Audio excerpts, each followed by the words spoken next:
Our next speaker is Her Excellency Maya Amor Motley, Prime Minister of Barbados. Thank you very much, Madam Chair, President Lula, Madam Deputy Secretary General, my sister, distinguished guests, distinguished colleagues all. We gather here today not simply to speak about climate ambition, but to demand climate action of ourselves and of each other. Barbados's NDC sits within a framework of our investment plan for prosperity and resilience. We've estimated that this plan will cost us about $11.6 billion between now and the next decade, and that of that, $5 billion is likely to be public sector driven. We recognize that if this is to be real, we have to take the world as we find it, and we have to understand how we're going to finance it, and we have to understand how we are going to have access to the goods that are necessary, even if we find the finance, because very often small states cannot have control over the supply chain and fall down in its ability to execute. At the same time, when we ask of others, we do not absent ourselves from the obligation of performance. And what do I mean by that? The Bridgetown Initiative speaks not just of asking for concessional funding from the world, but also of greater domestic resource mobilization. We have determined that every citizen must share the burden in order to share the bounty of a clean and proper and fit environment.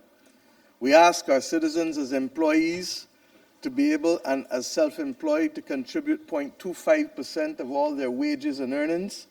And we as government go the extra mile, and we will contribute 0.35% of GDP every year into a resilience and regeneration fund.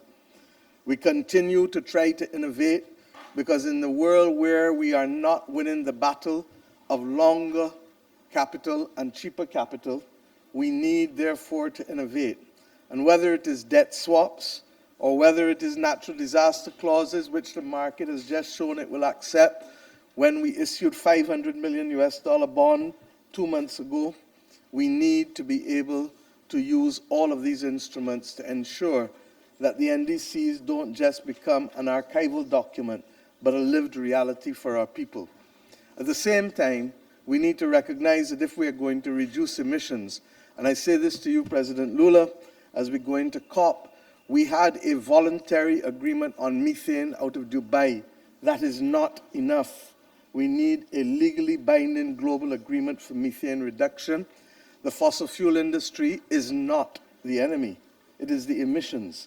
And if we have a legally binding methane agreement, we can buy ourselves time over the next 15 years or 20 years to give them sufficient time to continue to do super fast research to scale up decarbonizing technology to commercial level, while at the same time giving countries in the South the opportunity not to have to abandon the one thing that can finance their way to net zero.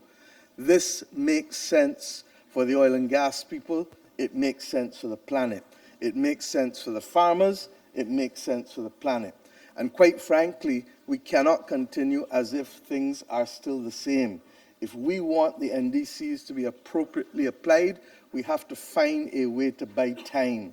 This allows everybody to stay in the game, and it allows those who believe and those who don't believe to work in common purpose. So I look forward to our being able not just to execute our NDCs in terms of ambition, but also for us to have an additional discussion urgently. I feel that we do not need to reinvent the wheel. The Montreal Protocol that allowed us to reduce HFCs is the most successful climate agreement in history. We can replicate it with no more than a 2 or 3 page agreement on the reduction of methane as a matter of legally binding obligations. Thank you. I thank the Prime Minister of Barbados for her statement.